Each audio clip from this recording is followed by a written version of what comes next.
This week on Christian World News, escape from hell. A Ukrainian pastor imprisoned by the Russians tells his story of miraculous deliverance and God's purpose behind it all. Plus, ministering in a war zone. As winter approaches, Ukrainians are suffering shortages of food and electricity. Learn how courageous Christians are braving the danger to bring them help. And Iranians mark a grim anniversary, 40 days since the death of a woman in police custody. Nationwide protests are still shaking the regime.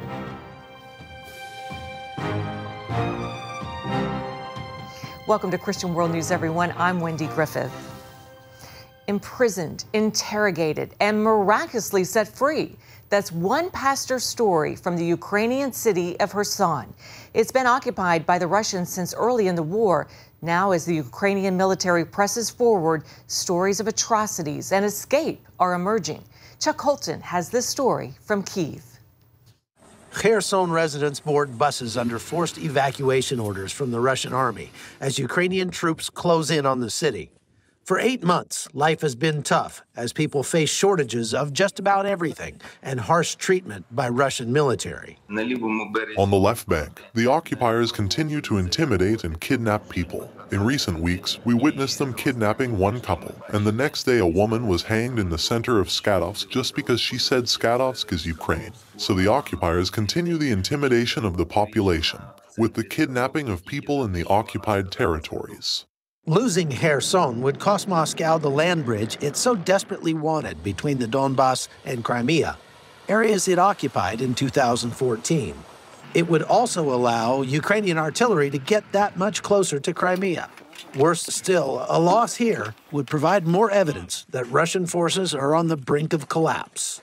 He faces a situation that I think, again, is irreversible. There's no amount of shambolic mobilization, which is the only way to describe it, no amount of annexation, no amount of even veiled nuclear threats can actually get him out of this particular situation. Those forced to live under Russian occupation, however, say liberation can't come soon enough.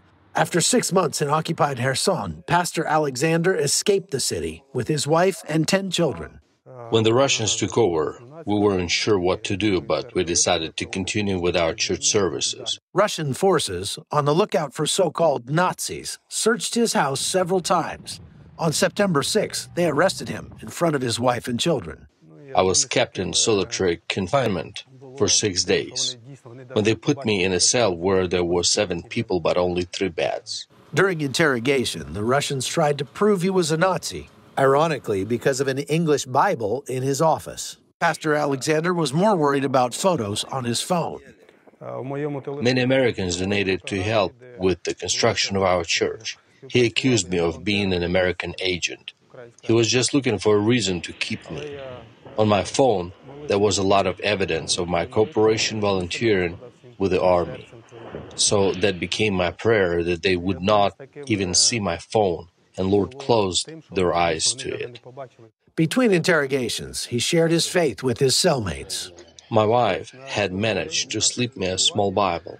So with that, I started witnessing to the other men and myself were there together for another 10 days. But the 7th day, they had all made Jesus Christ the Lord.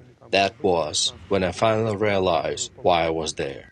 Alexander had no idea if he would ever see his family again. While I was being interrogated, the commandant said, if it was up to me, I would shoot all of you right now and throw you in the landfill. They hate Ukrainians so much. They cannot even stand to hear the word Ukraine. Then, after 15 days of captivity, a miracle happened.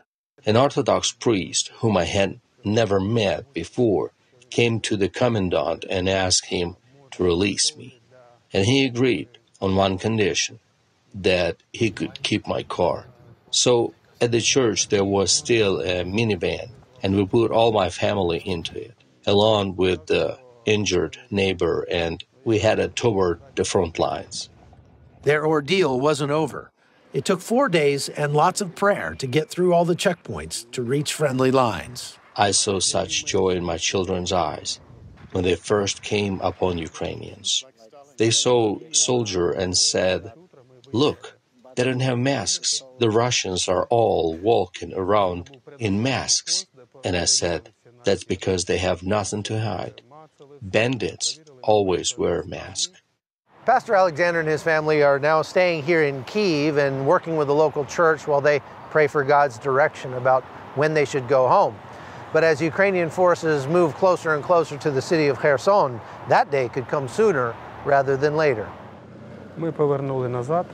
I know that He will continue taking care of us. So I'm trying to seek first the kingdom of God and wait for everything else. From Ukraine, I'm Chuck Holton for CBN News. Hannu Hauka is president of Great Commission Media Ministries. The Finland-based ministry is at work distributing humanitarian aid and sharing the gospel to the people of Ukraine. And he joins us now for more. Hannu, thanks so much for being with us. Let's talk about this war in Ukraine. It's affecting so many people. You recently wrote, everyone has lost something, a spouse, a child, a home, a village, a friend, a future. How has this suffering made people there more open to God? There's not a single family that has not been affected by this war with Russia.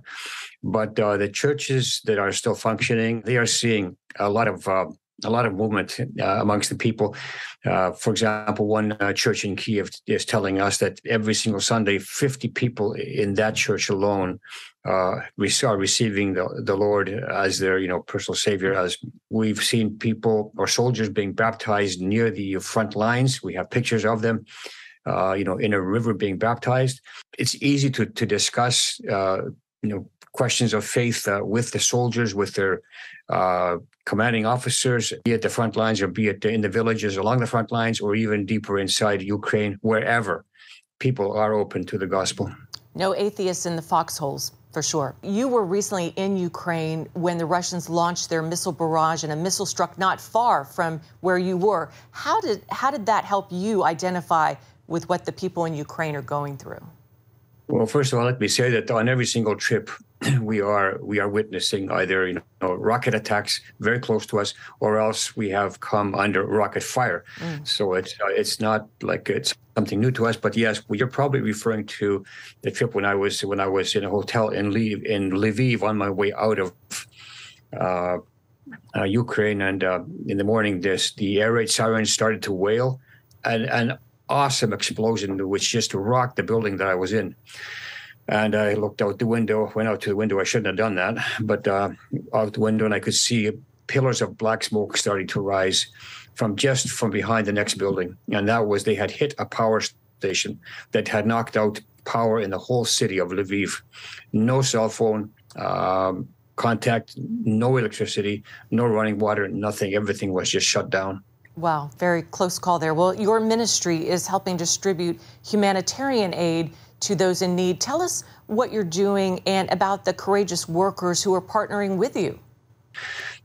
We supply all the vehicles that are needed for distributing humanitarian aid and for evacuating people from frontline villages. We cover all the fuel costs for all their vehicles, which is about 15 vehicles every single day.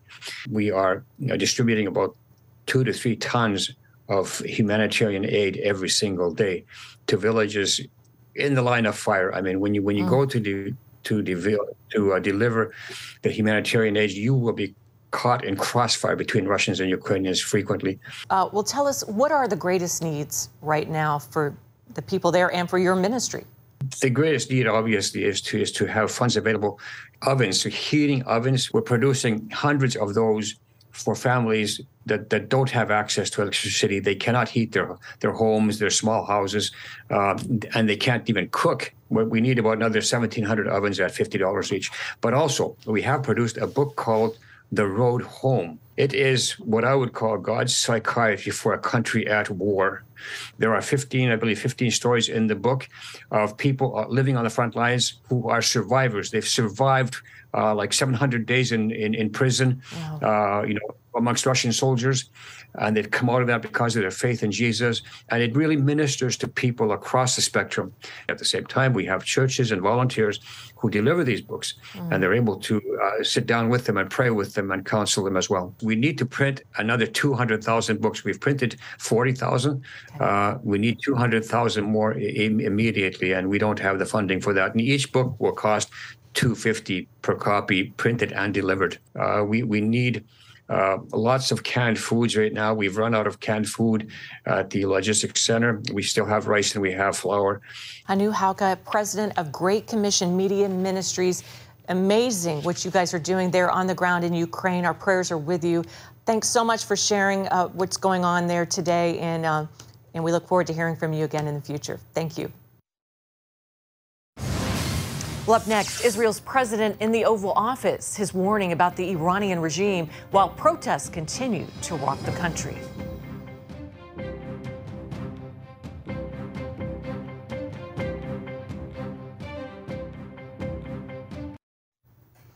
Iran was at the top of Israeli President Isaac Herzog's agenda when he met with President Biden recently. The two leaders had a 90-minute meeting in the Oval Office. They discussed issues related to peace in the Middle East, including the danger from Iran. The Biden administration is working to restore a nuclear deal with the Islamic regime.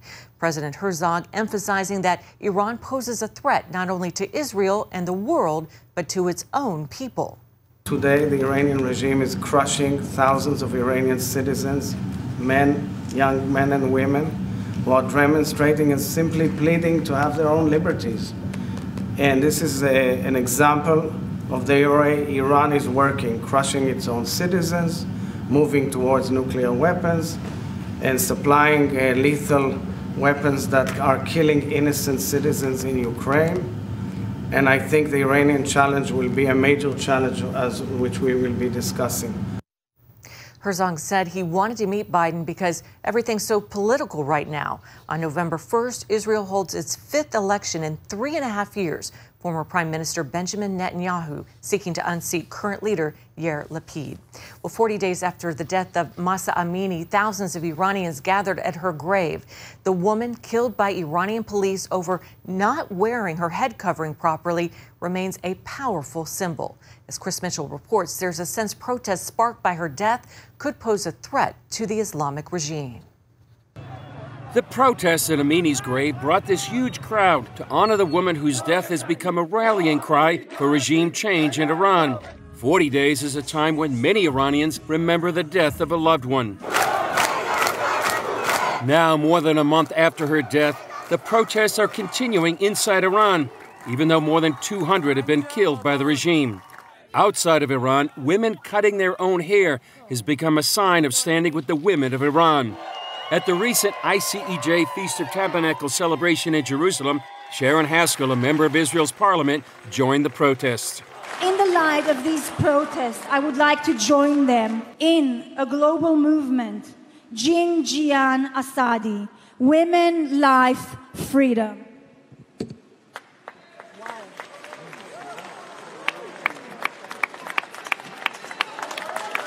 CBN News spoke with Haskell after her address. Just watching the Iranian women and children in the last few days and how brave they are, risking their own lives to march down the streets, to ask for their freedom, to try and fight for their own future is really heart-wrenching. But this is a chance in history for the rest of the world to stand by the Iranian people, to help them. Haskell said the gathering with 70 nations represented was a unique opportunity. What we have here outside are 2,000 Christian believers that thing can touch their heart. They are the one who can make that difference. They are the one who have the power to influence their government to make that change for those little girls. And that's the most important thing at the moment.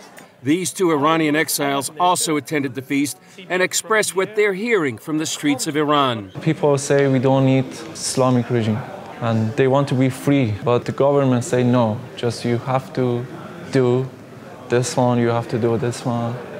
Yeah, and then that's why they kill people daily. Iranians have protested before, but Saeed says this time it's not the same. This time is very different. Yeah, because They don't have anything to lose. And as before, the people on the street are looking to the world. There's no help from outside, from strong countries like United States, like so many countries. And right now, people in Iran, they're fighting by themselves, with nothing, with no gun, but they have just heart and just their voice. To believers worldwide, they cried out for these 3 prayers. Pray for comfort for Iranians hurting and grieving over what's happening, and pray for hurting to find their healing and lasting hope in Christ, and pray for Iranian Christians inside of Iran, that especially in these days, we are hearing so many Christians that they are going outside and helping and spreading gospel among non-believers. And if you can just pray these 3 points, that would be perfect. Thank you. Chris Mitchell, CBN News, Jerusalem. Thanks, Chris. Up next, Britain's new prime minister takes over. What are his views on Jerusalem as the capital of Israel and on protecting the Jewish state? Stay with us.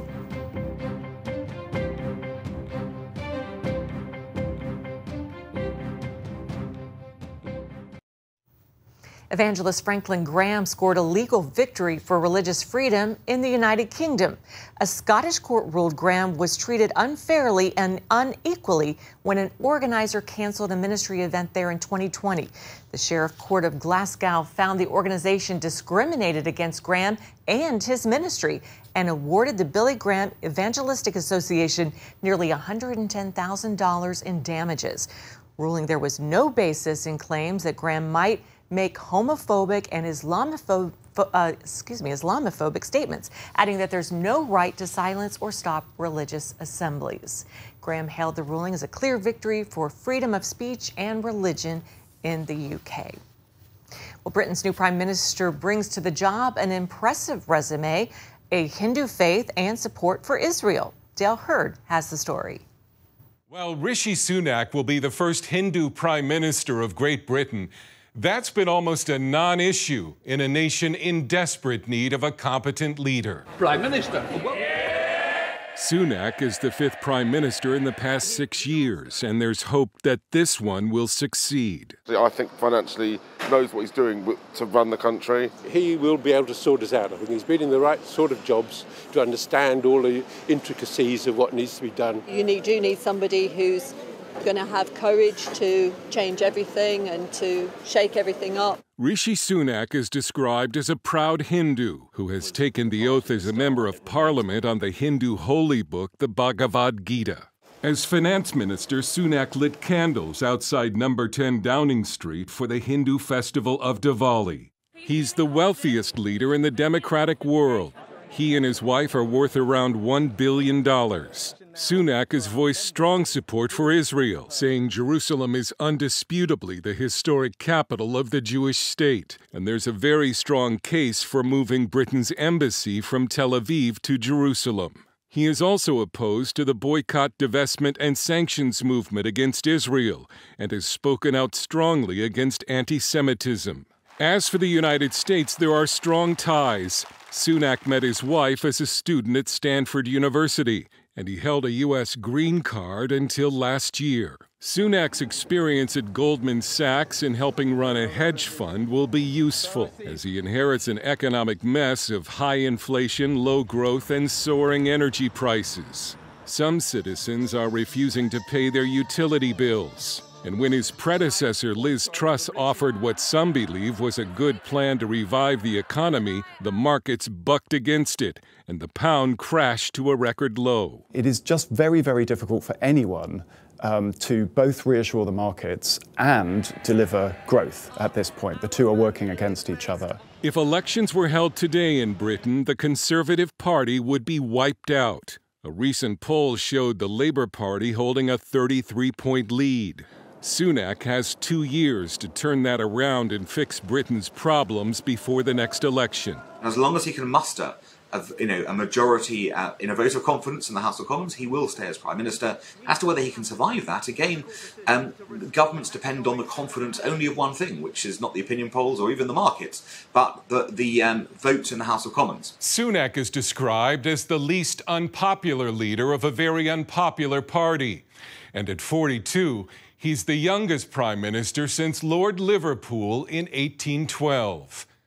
Dale Hurd, CBN News.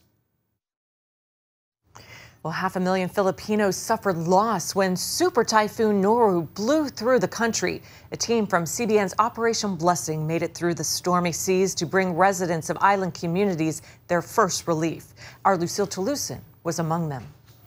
An Operation Blessing team traveled 3 hours in a motorboat across perilous seas to bring supplies to remote island communities in central Philippines where the Super Typhoon Noru struck.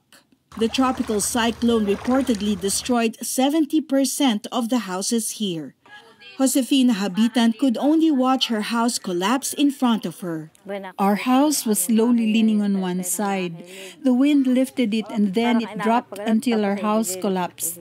All our things got wet, including our rice that spilled on the ground. I took as much rice as I can, even if it was now dirty, so we can have food in this time of calamity.